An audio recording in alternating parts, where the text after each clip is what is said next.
Assalamualaikum warahmatullahi wabarakatuh. Perkenalkan, nama saya Adisti Haura dari kelas 1B. Di sini saya akan mereview materi mata kuliah hukum pidana. Kesengajaan tidak berwarna. Untuk dapat dipidana, pelaku cukup hanya dengan menghendaki perbuatannya dan tidak diharuskan mengetahui atau menyadari bahwa perbuatannya dilarang dan diancam dengan pidana. Ajaran inilah yang dianut oleh Undang-Undang atau Hukum Pidana Indonesia. Dalam Hukum Pidana Indonesia berlaku asas lex dura sedita scripta, yaitu dengan diundangkannya hukum pidana, maka setiap orang dianggap mengetahuinya. Oleh karena itu, peraturan yang berlaku dan diundangkan mengikat setiap orang untuk mentaatinya. Pembagian atau jenis-jenis kesengajaan. 1. Dolus determinatus, yaitu kesengajaan tertentu yang ditunjukkan pada objek tertentu. 2. Dolus indeterminatus, yaitu kesengajaan tidak tertentu yang tidak ditunjukkan pada objek tertentu melainkan pada sembarang objek dan tidak memperhatikan objek mana yang akan menjadi korbannya.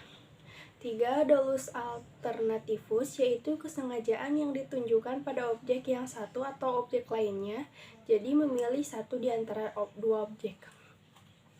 4. Dolus generalis, yaitu kesengajaan yang ditunjukkan pada umum. 5.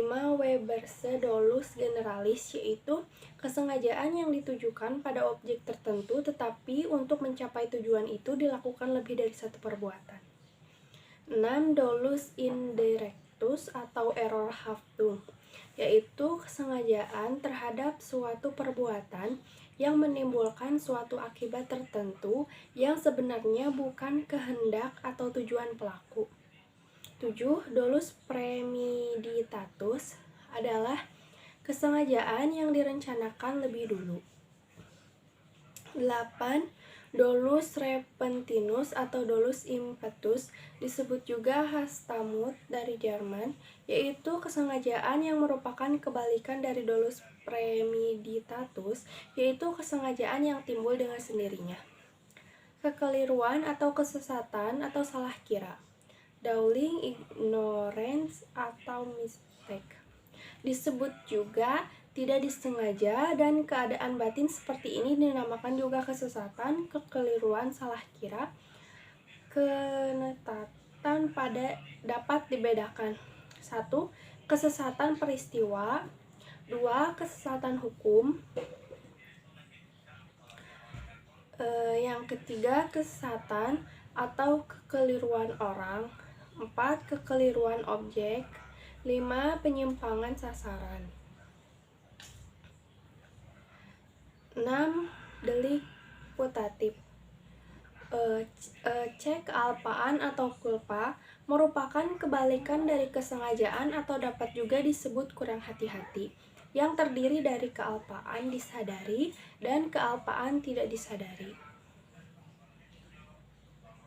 Unsur-unsur kealpaan. Pelaku dapat menduga terjadinya akibat perbuatan. Dalam hal ini ada hubungan batin dari pelaku dengan akibat yang timbul dari perbuatannya, sehingga pelaku dapat menduga, tetapi pelaku kurang hati-hati. Bentuk-bentuk kealpaan. 1. Culpa lata atau merkelejek schuld, yaitu kealpaan berat. 2. Culpa levis, yaitu kealpaan ringan. 3. Bewusst schuld, yaitu kealpaan disadari. Pelaku dapat membayangkan atau memperkirakan kemungkinan timbulnya akibat dari perbuatannya. 4. Unbewusst schuld, yaitu pelaku tidak dapat membentangkan akibat yang mungkin timbul dari perbuatan yang dilakukannya. Kemampuan bertanggung jawab, yaitu keadaan batin atau jiwa seseorang yang sehat dan normal melakukan tindak pidana. Cara menentukan kemampuan bertanggung jawab: 1. Sistem deskriptif, 2. Sistem normatif, 3. Sistem deskriptif normatif. KUHP Indonesia menganut sistem yang ketiga, yaitu deskriptif normatif, dengan alasan deskriptif artinya keadaan jiwa pelaku digambarkan oleh psikiater, dan normatif artinya hakimlah yang menilai dan menyimpulkan perbuatan tersebut mampu atau tidak mampu yang didasarkan pada hasil pemeriksaan di pengadilan. Tidak mampu bertanggung jawab untuk sebagian, yaitu suatu keadaan tertentu dari pelaku yang disebabkan keadaan jiwa, sehingga untuk sebagian dinyatakan tidak mampu bertanggung jawab. 1. Kleptomani, yaitu penyakit jiwa yang berupa dorongan yang kuat untuk mengambil barang atau benda milik orang lain, tetapi pelaku sendiri tidak menyadari bahwa perbuatannya terlarang atau melanggar hukum. 2. Piromani, yaitu penyakit jiwa yang berupa kesukaan untuk melakukan pembakaran tanpa alasan. Ketiga, klaustrofobia, yaitu penyakit yang berupa ketakutan untuk berada di ruangan yang sempit. 4. Nymphomani, yaitu penyakit jiwa pada seorang laki-laki yang bertemu selalu keinginan untuk berbuat tidak senonoh kepada wanita. Orang-orang yang mempunyai penyakit jiwa seperti tersebut di atas dianggap tidak mampu bertanggung jawab sebagian, yaitu ketika dibuktikan bahwa perbuatan tindak pidana yang dilakukannya ada hubungannya dengan penyakitnya, tetapi untuk perbuatan lainnya jiwanya normal, sehingga untuk perbuatan pidana di luar penyakitnya dapat dimintai pertanggungjawaban pidana.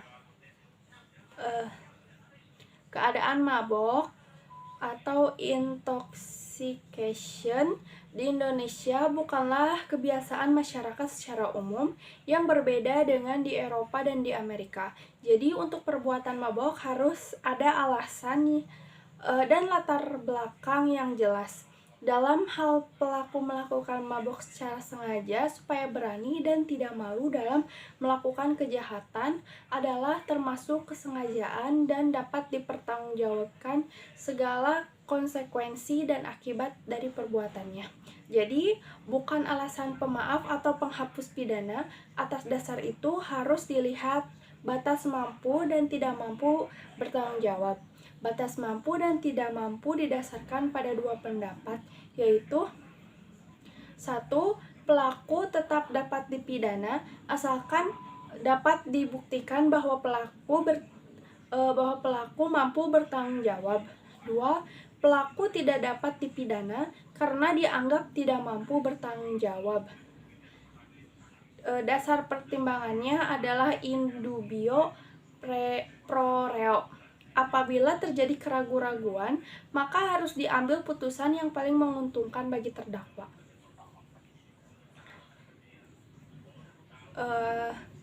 Sekian dari saya. Mohon maaf bila ada kesalahan kata. Wassalamualaikum warahmatullahi wabarakatuh.